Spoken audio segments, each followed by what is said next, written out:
দল থাকলে রোজগার হবে, দল না থাকলে সেটা হবে না। মন্তব্য তৃণমূল বিধায়ক লাভলি মৈত্রর। লোকসভায় লিড দিতে না পারলে কড়া ব্যবস্থা, হুঁশিয়ারি সোনারপুর দক্ষিণের বিধায়কের।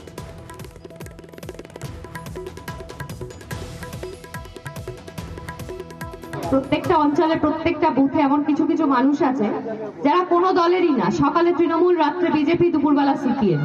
এই সমস্ত কিছু লোকের জন্য আজকে আমাদের অঞ্চলের ক্ষতি হচ্ছে। কিন্তু আজকে লজ্জা, আমার মনে হয় আপনাদের সবার ছেড়ে দেওয়া উচিত।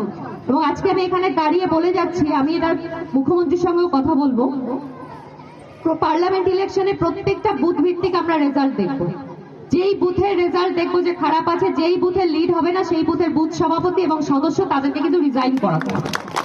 আমি নিজের দায়িত্ব নিয়ে বলছি, তাই সেই প্রধানকেও তাই আমি নিজে দিদি এবং অভিষেক দার সঙ্গে কথা বলবো যে বুথের রেজাল্ট দিতে পারবেন না, ভোটের লিড দিতে পারবেন না, সদস্য সেজে বসে থাকবেন আসন অলংকার করে, সেরকম সদস্য আমাদের দরকার নেই। আর আপনাদের এই গ্রুপ বাজির জন্য দলটা শেষ হয়ে যাবে প্রতাপনগর অঞ্চলে, এটা হতে পারে না। তাহলে আপনার থাকার দরকার নেই।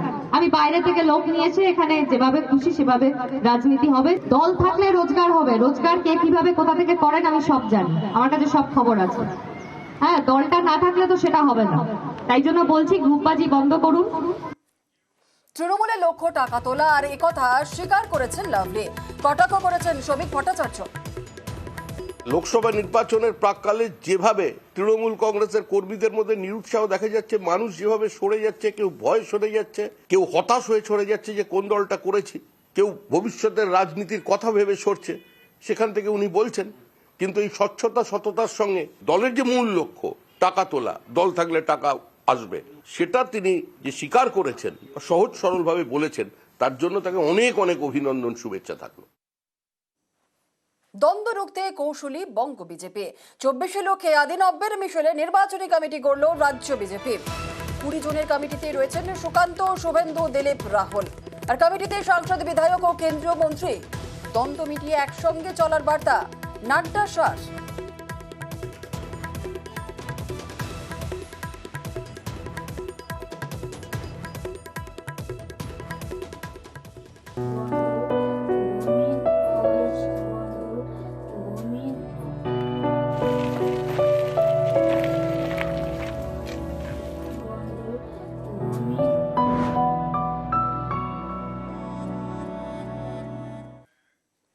আদিবাসী সরকারি খাতায় এসটি, আর এই আদিবাসীদের মন জয়ে সব রাজনৈতিক দলই মরিয়া। কারণ ভোটের রাজনীতিতে আদিবাসীরা বড় ফ্যাক্টর।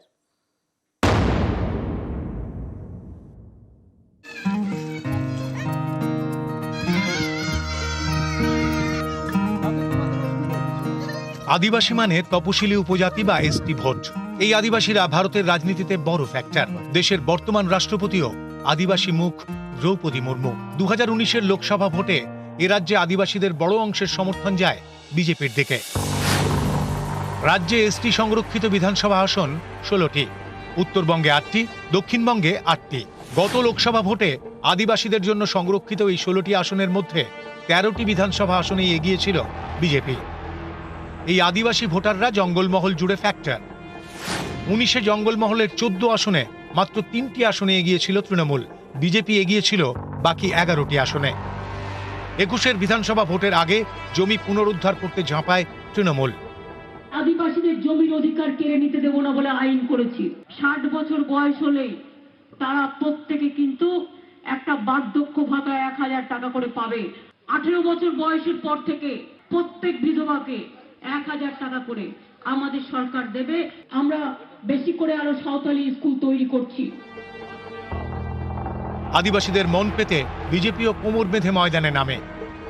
10-10 करोड़ रुपए का एक फंड बनाकर हम ये जातियों के विकास के लिए आगे बढ़ाने का एक कॉर्पस बनाएंगे। पंडित रघुनाथ मुर्मू ट्राइबल यूनिवर्सिटी हम झारग्राम के अंदर बनाएंगे। 50% फाइनेंशियल असिस्टेंट आर्थिक सहायता वो स्टूडेंट को लेंगे। हर तहसील में एकलव्य मॉडल रेसिडेंशियल स्कूल बनाने का हम काम करेंगे। 21-এর বিধানসভা ভোটে খেলা অনেকটাই ঘুরে যায়। রাজ্যে এসটি সংরক্ষিত 16টি আসনের মধ্যে 21-এ তৃণমূল জেতে 9টিতে, বিজেপির ঝুলিতে যায় 7টি আসন। সামনে আবার একটা নির্বাচন। আদিবাসী মন পেতে আবারও সব দলই মরিয়া। নিউজ 18 বাংলা। আদিবাসীদের নিয়ে চিরকাল আন্দোলন চালিয়ে এসেছে বিভিন্ন রাজনৈতিক দল। 24 লোকসভা ভোটের আগে একবার দেখার চেষ্টা কেমন আছেন এ রাজ্যের আদিবাসীরা। শিক্ষা, স্বাস্থ্য, খাদ্য, পানীয় জল ও মাথা গোজার ঠাঁই কি আছে, নাকি সবটাই প্রচার? আজ দেখাবো পুরুলিয়ার সবর এলাকা।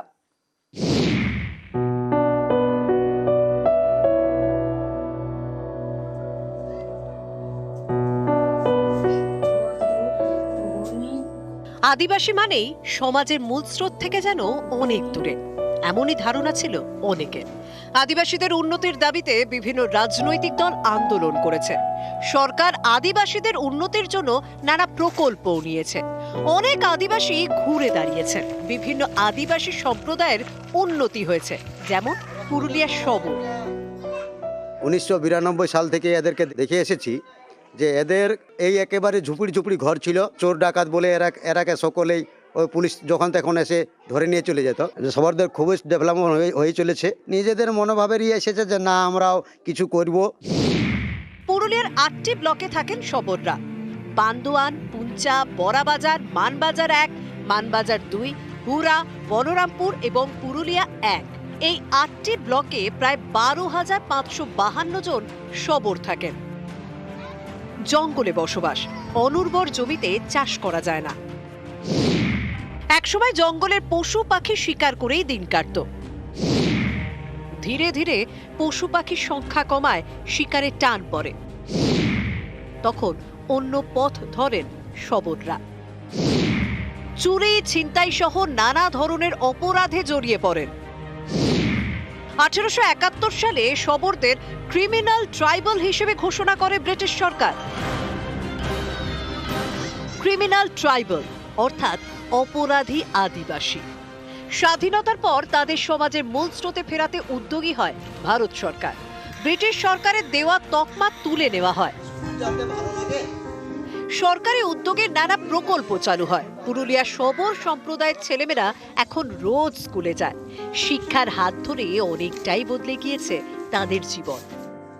তখন আমরা সবার অত সচেতন হয় নাই, এখন যেটা হয়েছে, এখন আমরা সবাই এখন শিক্ষিত হচ্ছে, স্কুল যাচ্ছে, পড়াশোনা শিখছে। মমতা দিদিকে ধন্যবাদ জানাই, কারণ উনি যদি না থাকেন তাহলে আমরা এতটা এগোতে পারতাম না।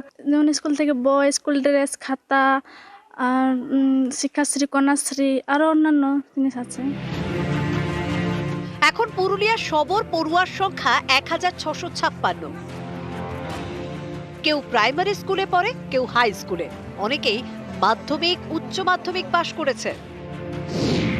13 জন কলেজে পড়ছেন, একজন বিশ্ববিদ্যালয়।